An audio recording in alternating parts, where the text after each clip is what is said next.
உங்களை மாதிரி தான் பார்க்குறேன், வேடிக்கை பார்க்குறேன். தீபாவோட தான் சொன்னாரே தவிர நாங்கள் ரெண்டு பேருமே ஒருத்தர் பார்த்து பொறாமப்பட்டது கிடையாது. போட்டி போடுவோம், பட் பொறாமப்பட்டது கிடையாது. We are the best sportsman you can find in Tamil Nadu. தமிழ்நாட்டில் இருந்து தமிழ் பேசுகிற ஒருத்தர் கட்சி ஆரம்பித்தா அது பேர் திராவிட கட்சி தான். 2 நாளில் சொல்லக்கூடியது ஜோசியமாக தான் இருக்க முடியும். 6 நாளில் சொல்லக்கூடியது அப்படி தான் இருக்க முடியும். 15 நாள்லேயும் அப்படி தான் இருக்க முடியும். அதான் ஒரு 6 மாதம் டைம் கொடுக்க வேண்டாமா? புதியவர்கள் வந்திருக்காங்க நிறைய பேர்.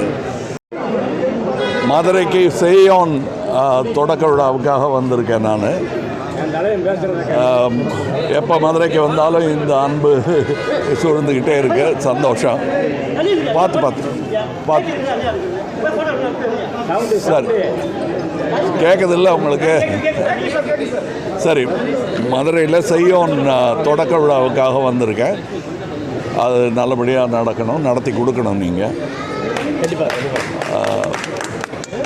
மற்றபடி எல்லாம் உங்களுக்கு செய்திகள் வந்துக்கிட்டு இருக்கு. அது போதுமானதுன்னு நினைக்கிறேன். நான் வேறு ஒன்றும் இல்லைன்னு நினைக்கிறேன். சார், நடிகர் விஜய் வந்து முதலமைச்சராக பதவியேற்று ஆட்சி நடத்திட்டு வர்றாரு. நீங்கள் ஒரு அரசியல் தலைமையில் இருக்கிறவங்க, உங்களுடைய பார்வைக்கு எப்படி இருக்குது?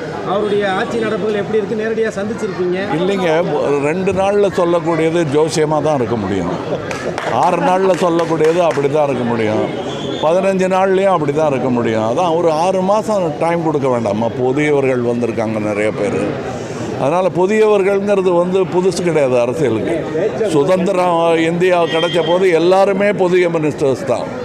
அதனால் புதியவர்களை நம்ம கம்மியாகவும் எடை போட வேண்டாம், ரொம்பவும் எதிர்பார்க்கக்கூடாது. என்ன நடக்குமோங்கிறத பார்த்துக்கிட்டு நீங்கள் தானே ஓட்டு போட்டீங்க. நீங்கள் தான் அது நல்லபடியாக நடக்குதாங்கிறது நீங்கள் தான் கவனிக்கணும், நாங்களும் கண்காணிக்கிறோம். இல்லை சார், திராவிட கட்சிகள் இல்லாத ஒரு புதிய ஆட்சியை கொண்டு வந்திருக்காரு. இது தமிழ்நாட்டில் இருந்து தமிழ் பேசுகிற ஒருத்தர் கட்சி ஆரம்பித்தா அது பேர் திராவிட கட்சி தான் என்னை பொறுத்தவரையில்.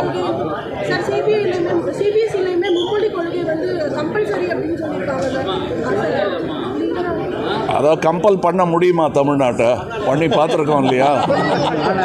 அதனால் விஜய் வெற்றி பெற்றது எனக்கு ஆச்சரியம் கலந்த ஒரு சந்தோஷம்.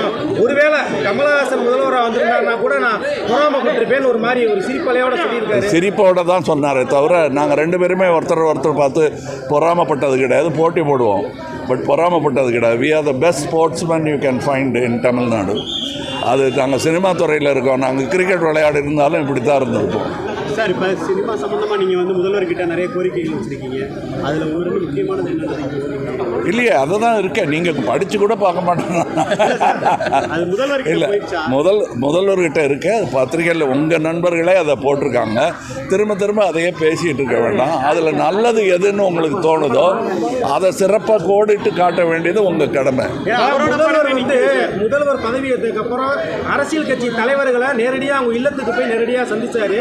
இதில் எடப்பாடி பழனிசாமியை சந்திக்கலை அப்படின்றது ஒரு பேசுபொருளாக இருக்குது. 25 பேர் அவங்க கூட போகிறதா சொல்லியிருக்காங்க.